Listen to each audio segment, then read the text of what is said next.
भागवत जी का बयान आया है कि हिंदू धर्म में पंडितों ने जातियां बनाई हैं, भगवान ने नहीं। तो मैं मोहन भागवत जी से ये पूछना चाहता हूं कि हिंदुओं में तो पंडितों ने जातियां बना दी, तो फिर ये धर्म किसने बनाए?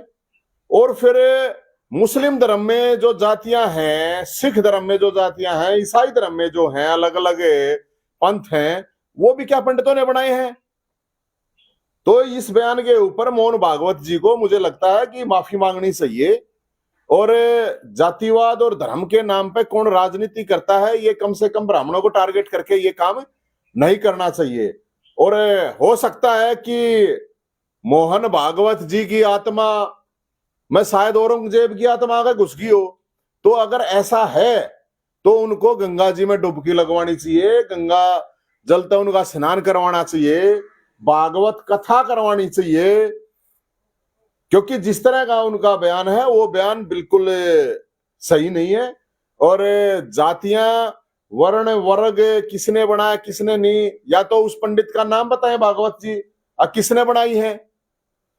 और हम ये कहना चाहेंगे कि इसके ऊपर माफी मांगे। लोगों में बहुत ज्यादा इसको लेके गुस्सा है और समाज में इस चीज को लेके मैसेज बिल्कुल गलत जाता। मुझे समझ में नहीं आता है भाई, या तो फिर वो जो ब्राह्मणों को विदेशी कहने वाले हैं उनके साथ मिलकर ये बात कह रहे हैं। वो जब पंडितों की बात आती है, जब जेएनयू में नारे लगते हैं ब्राह्मण भारत छोड़ो, तो उस टाइम पे कुछ नहीं बोलते।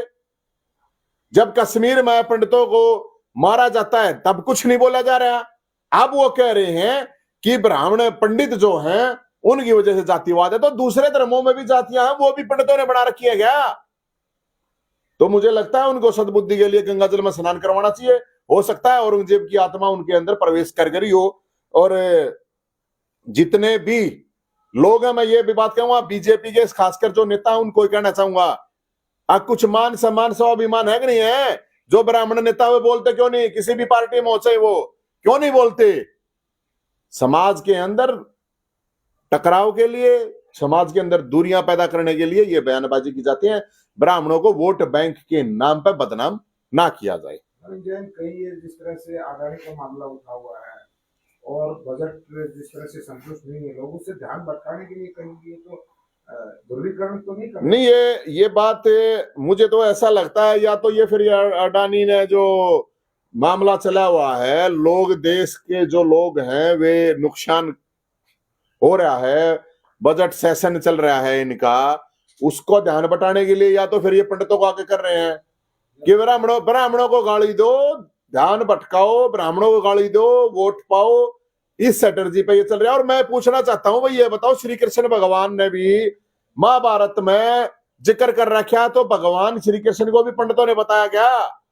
रामचरितमानस में वाल्मीकि भगवान है, वाल्मीकि क्या वाल्मीकि भगवान को भी पंडितों ने बताया क्या? कभी रामचरितमानस को गाली दें, कभी पंडितों ने गाली दें, कभी पंडितों ने विदेशी बताए हैं। तो इसलिए हम ये कह रहे हैं कि उनको लोगों से माफी मांगनी चाहिए। और जो अब सफाई दे रहे हैं, नहीं पंडित की जगह हमने तो विद्वान कहा है, हमने तो ये कहा है, तो ये अपनी सफाई जो देनी है, माफी मांगनी है, खुदा कर दे। 2024 के इलेक्शन से पहले ध्रुवीकरण तो नहीं कर रहे हैं? ये पूरी तरह से मैं ये पूछना चाहता हूं, मेरे को ये बता दीजिए। ये कह रहे हैं जातियां पंडितों ने बना दी, तो यहाँ हरियाणा में जाट नॉन जाट हरियाणा में पंडितों ने करवा दिया गया, देश में हिंदू मुसलमान पंडितों ने करवा दिया गया, गुजरात में पटेल वर्सेज नॉन पटेल पंडितों ने करवा रखा है क्या, महाराष्ट्र में मराठा वर्सेज नॉन मराठा पंडितों ने करवा रखा है क्या? तो पंडितों को बदनाम ना करें। और ये मुझे लगता है सोची समझी एक प्लानिंग के तहत ये चीज की जा रही है। और अगर ये प्लानिंग के तहत नहीं करी गई, गलती हो रही है, तो गलती मां पर गंगा जी में नहा लेवे और अपनी जो औरंगजेब की आत्मा उनके अंदर है वह निकल जाएगी, गंगा जी में नहा